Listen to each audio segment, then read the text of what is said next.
Hello, Paul. How are you? Hello, I'm very well indeed, thank you. Good. Uh, Paul, can you tell us one of the first cosmopolitan people is Lafcadio Hearn? Yeah. Oh, absolutely. I can't think of a writer who was more cosmopolitan than Hearn, a man who has more of a mixture of cultures in his life and in his writings, but also a man whose whole mentality and psychology transcended, narrow nationalism, the imperialism of the 19th century, and so on. So I remember when I was going to school reading an essay by Oliver Goldsmith where he called himself a citizen of the world.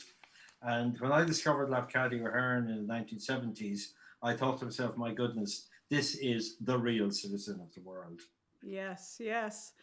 Um, Paul, you're Irish. Where are you from in Ireland? I come from Carlow, which, as you will know, is about 50 miles south of Dublin.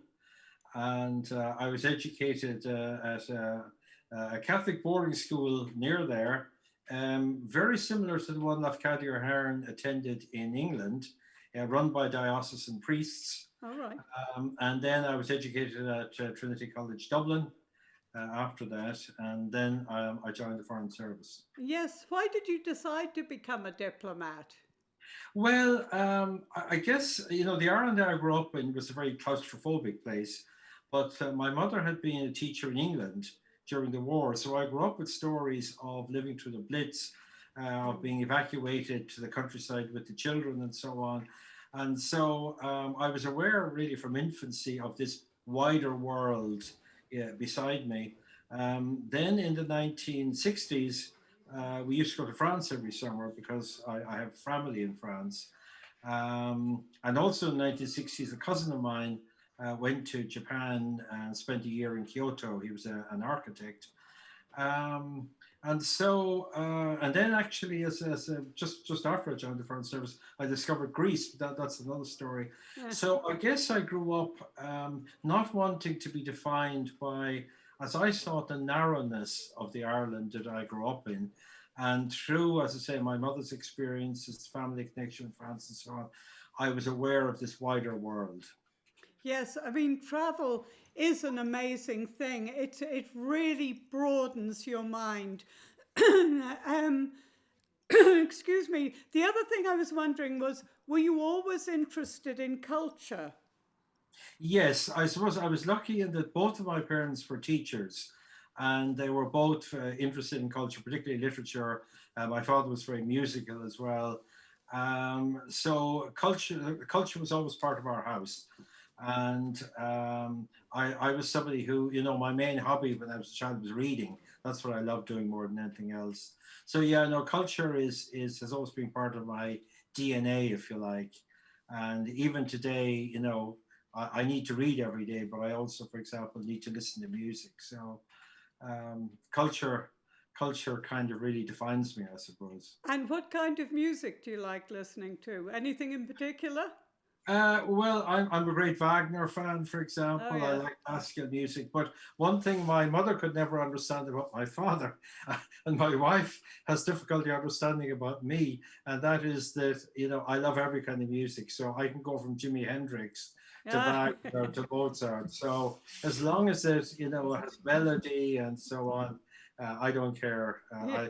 I love Greek music, for example. I have Yeah, some that my was the next thing I was going to ask you. That's the beauty of Alexa. You can ask her to play any kind of music and she comes up with it, like Hendrix or yeah, Wagner or whatever. yeah. Yeah. Well, I discovered Greek music in the first year I was in foreign affairs. I went to Greece for the summer with a friend of mine, and we traveled around and we saw Athens and islands like Corfu and so on. But then we took a ferry to Crete, Oh, and we yeah. found a lovely little port there called Agios Nikolaos, and we settled down there and we just loved it. And every evening, there was music in the tavernas and so on, lots of balalaika music. And so I developed an appreciation for Greek cuisine, Greek music, and Greek people, I have to say. Yes. I like Lafcadio. how important is Lafcadio Hearn's entrance into the Dictionary of Irish Biographies? I think very important, and I'll just hold up, in fact, the volume here. Oh. That's volume 4, in which we have Lafcadio. Now that's one of 9 volumes, so it's a huge. It takes a whole bookshelf. It's a huge enterprise, if you like. And to be honest, I always felt that Ireland was lagging behind places like Greece and Japan, and even Britain in its appreciation of Hearn. And for example, in 1998, I went to a conference in Athens, an academic conference at the University of Athens. And afterwards we went to Lafcadio, I should say. And I saw there, a statue of Lafcadio on the waterfront. So Ireland really wasn't doing very much. I'll just hold up this wonderful medallion that we got for attending that conference. Oh, 1998, yes. In Athens, yeah. So when I was approached by the editors and asked to do an article, 2 articles actually, one on Bram Stoker and the other on Lafcadio, I thought the Lafcadio one was particularly important because Ireland hadn't really acknowledged Lafcadio up to that point. And I felt that this really established Lafcadio in Ireland and as part of Irish literature, not exclusively. He belongs to a lot of different countries, including Greece, Japan, and so on. But it's Ireland giving him, I think this was the first really major recognition that Ireland made, that it was embracing Hearn and accepting him as somebody with an Irish component to him. Yes, yes. That's very, very interesting. Well, Paul Murray, Irish ambassador and diplomat, thank you so much for joining us this evening. We really appreciate it. Thank you very much. A pleasure. Thank you. All the best. All the best. Now, we're very, very international because we've been to Barbados already. Now we're going to Japan, and we have a video from the great-grandson of Lefkadio Hearn. He's joining us now by video.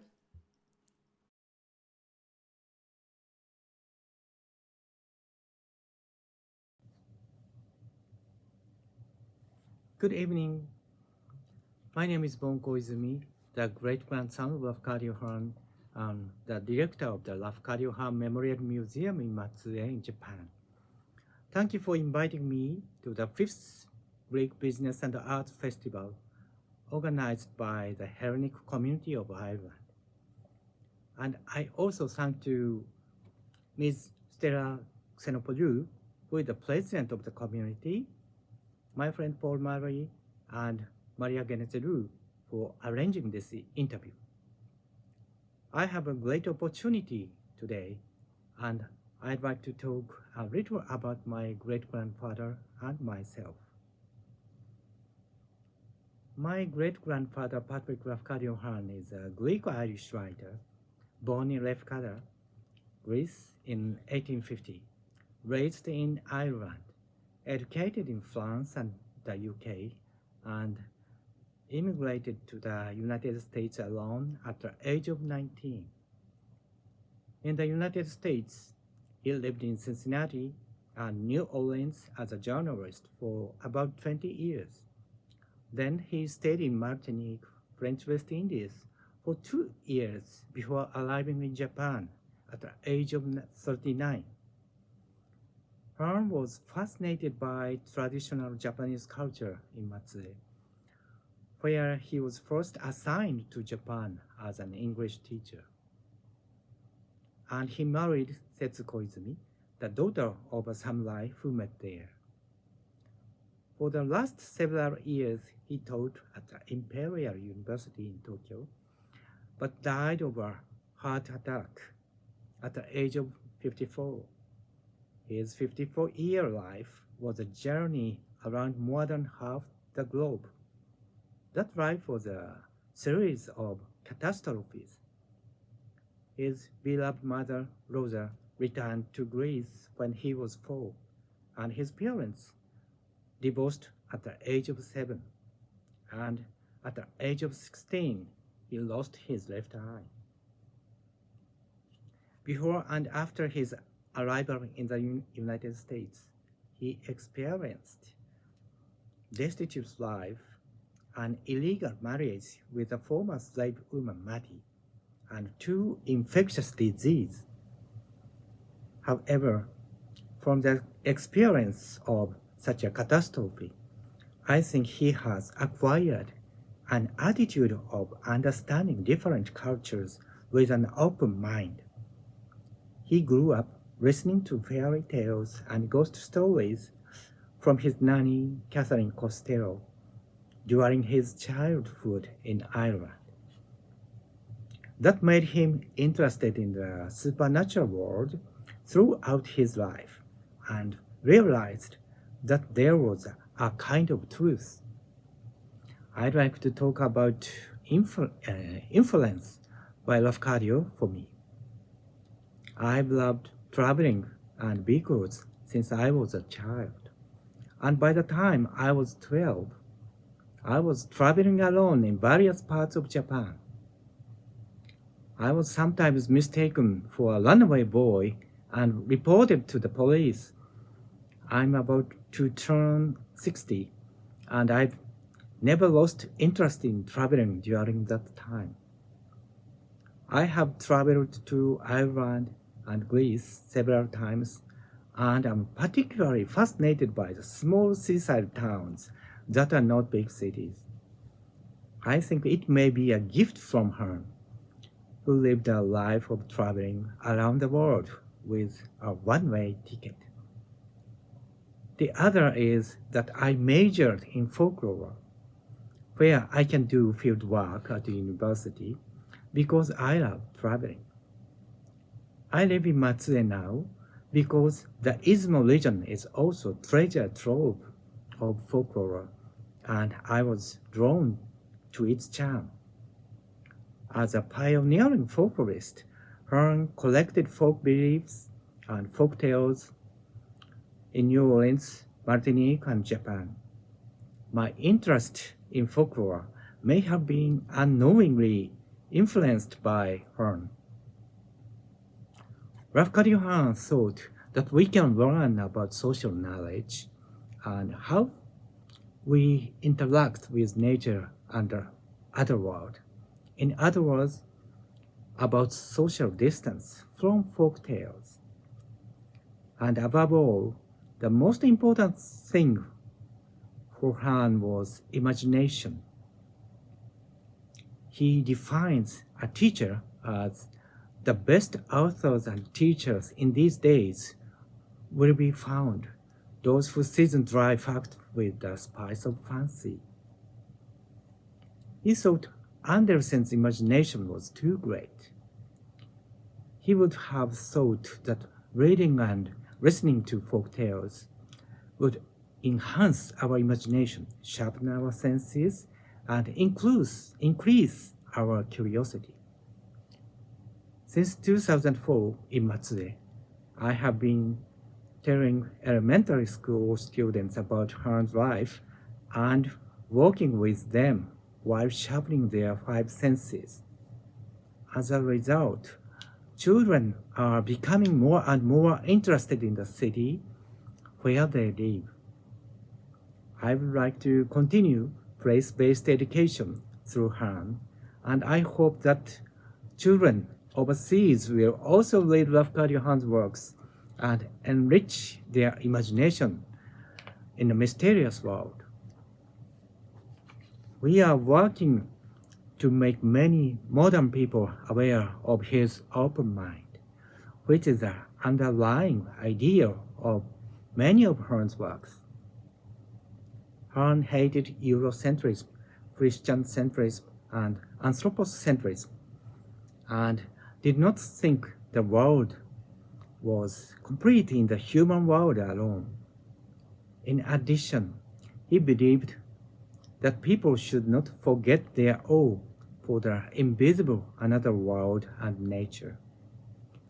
In 1894, he gave a lecture on the future of Japan in Kumamoto. In that lecture, he said that living in harmony with nature and living in a simple life is the most important for Japan in the future. Hearn has also published articles and works on at least 6 infectious diseases in his lifetime. In it, he evaluated human courage and kindness in such emergencies rather than attacking infected people. I think his fair and affectionate view of others resonates with the SDGs adopted by the United Nations. The Open Mind Lafcadio Hearn project, which began in 2009, was held in Athens, Matsue, New York, New Orleans, Lafcadio, Dublin, Cincinnati, and other places around the world. The term Hearn's open mind was originally conceived by Takis F. Stasiu and is now sympathetic all over the world. There, Hearn's open mind was perceived as the opposite of division in that it connects the East and the West, the people, and the living and the dead. I think Hearn's work has important hints for realizing a sustainable symbiotic society. Thank you very much.